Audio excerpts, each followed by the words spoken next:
So version 10 has been out for a while now. It's pretty awesome. But let's just really quickly talk about the things that we didn't get in version 10, things that we maybe expected to get, but we did not get, or things that we hoped that Tesla would include, but they did not include, okay? We'll make this as quick as possible. I'll run down the list right now. Here we go.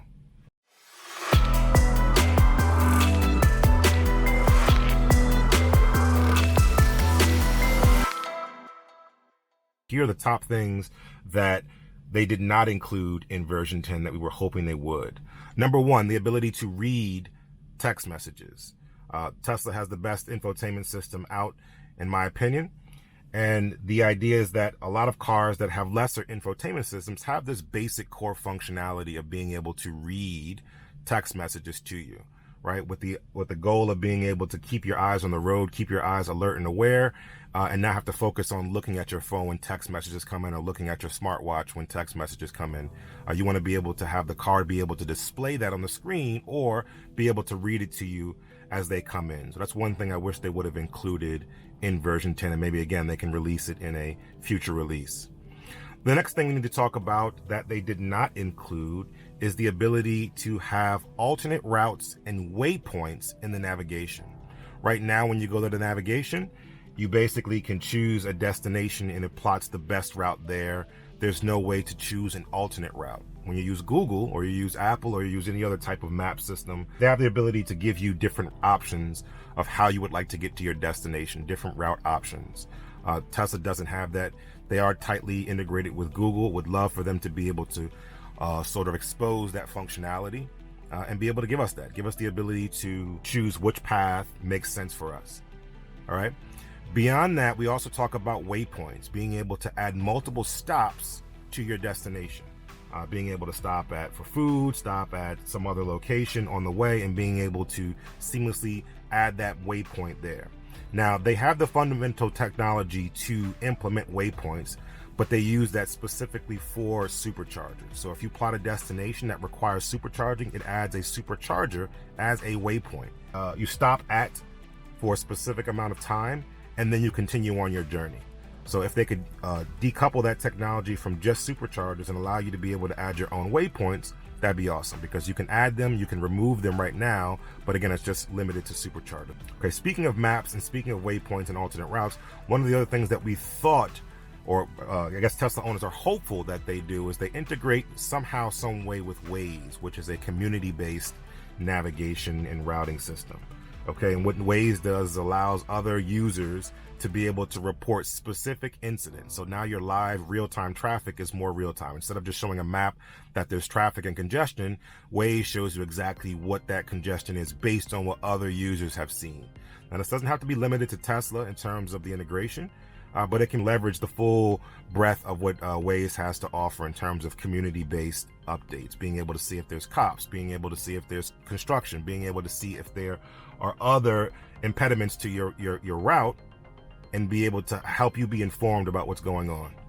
Okay, so I wish you would have added that. Hopefully in a future update, they can add something similar to that. Okay, the other thing that they didn't include in version 10 that we thought they would have was more robust voice commands.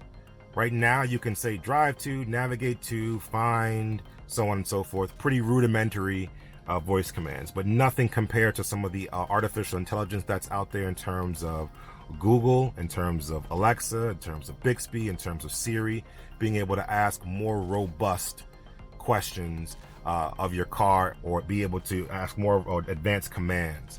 And it doesn't have to go crazy. It doesn't have to be a full-on integration of a artificial intelligence just yet, but they could just make it more specific. Right now, you can only ask to dial a contact, and then it brings up that contact, right? So if I want to call John, or I want to call Peter, or whoever, it just shows me all their contacts. I have to then use the scroll wheels to be able to navigate to which contact of theirs I want to go to: mobile, home, work, etc.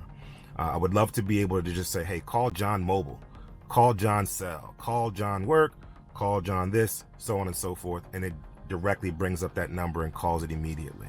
So just more robust voice commands, even questions about how far is you know, this location from me or this destination from me, being able to pull that up. So again, wish they would have added that. Hopefully they're working on something behind the scenes and can include it in a future update. All right, the other thing that they did not include, and we were hopeful that they were going to include this, was the fundamental ability for Smart Summon to be able to map out your garage and park in your garage, right? So being able to identify a space. So not just Smart Summon, come to me, but also Smart Auto Park, where I can say, hey, go into the garage. It'll map out your garage. It has it sort of pre-mapped out. It knows where it is, and it knows how to fit itself in there. That's a really good feature that would probably benefit itself better than Smart Summon in its current form, because Smart Summon in its current form, since it can't work on public roads, it's limited use case, which means that you won't be able to use it all the time, or you won't need to use it as much. But if you were to have Smart Auto Park be the first thing, you could focus on mapping out a specific location where the map is set and fixed and the car knows it, and then it just can repeatedly go into that spot over and over again, come out of that spot over and over again, as opposed to trying to get triangulation on GPS, as well as being able to figure out what's in your path. It's just pretty much a solid use case of just being able to have Auto Park go park itself in your garage or in your parking space on your property, whatever that is identified as. So would love to have seen that. Again, hopefully they can iterate on that as Smart Summon grows. All right, the other thing that we also did not get, and I'll pull the screen up here, is we didn't get the ability to set charging times. And specifically what I mean is I want to leave at a certain time. So the car should start charging at whatever time is necessary for the car to be full at that time. So being able to schedule your charge, or more advanced scheduling of your charging at home. This is going to be beneficial, because now you have to do it manually. If you think you're going to leave at 8 and you have about 30% battery, you need to set it for 2 a.m. or 3 a.m. or whatever the case may be, depending on your charging infrastructure at home. Would love for the car to be able to know how to do that on its own by you setting a sort of a target time that it needs to be charged by. That's a cool feature. Thought we were going to get it because the owners have been asking for it for a while, but we didn't quite get it. Hopefully Tesla can add this as well. All right, the other thing that they did not include that we were hoping and wishful that they would include was some updates to the mobile app.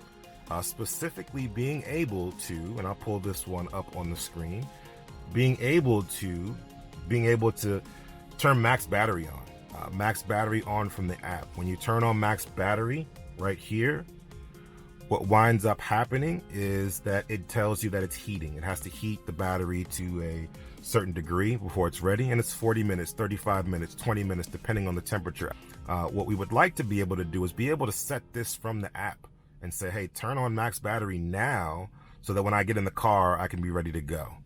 Okay, so that's not something that you can do right now through the app. You have to actually sit in the car or drive the car and wait for max battery to heat up, which isn't very efficient and isn't a very good use of our time.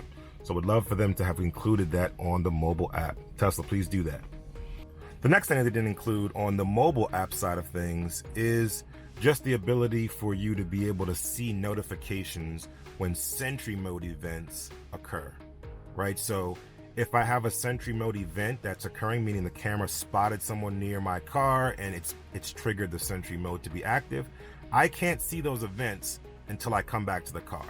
And nothing's more harrowing than coming back to your car and seeing 35, 20, 10 Sentry Mode events have gone off, and you have no idea what's happening, all the while you're shopping or doing whatever you're doing at work or whatever, and seeing those events. Again, now we have that high level of visibility into what Sentry Mode can do, but we still have Tesla vandalism and things of that nature. So the ability for me to be able to see in my mobile app, just a simple push notification that says Sentry Mode event was triggered while you were gone. That would have been very valuable just to be able to see. Even more so if we were able to go even further, be able to pull up those Sentry Mode videos on your screen. So again, that's another feature we thought we would be able to have. Now that we have video, hopefully the next step would be to be able to play local media, USB media in terms of video. A video player that allows you to be able to play your Sentry Mode footage or be able to play your own media that you have downloaded on a USB or a hard drive. So it's two features in one that I think we thought we were going to at least get one of them in terms of just the notifications. But hopefully Tesla can add these, make these better. Let me know your thoughts. Let me know the features that you are hopeful for, that you thought Tesla should include, but maybe they didn't. Let's get them in the comments. Let's get Tesla looking at these videos so that they can hopefully implement some of these in future releases. Until the next time, enjoy your day, enjoy your Tesla.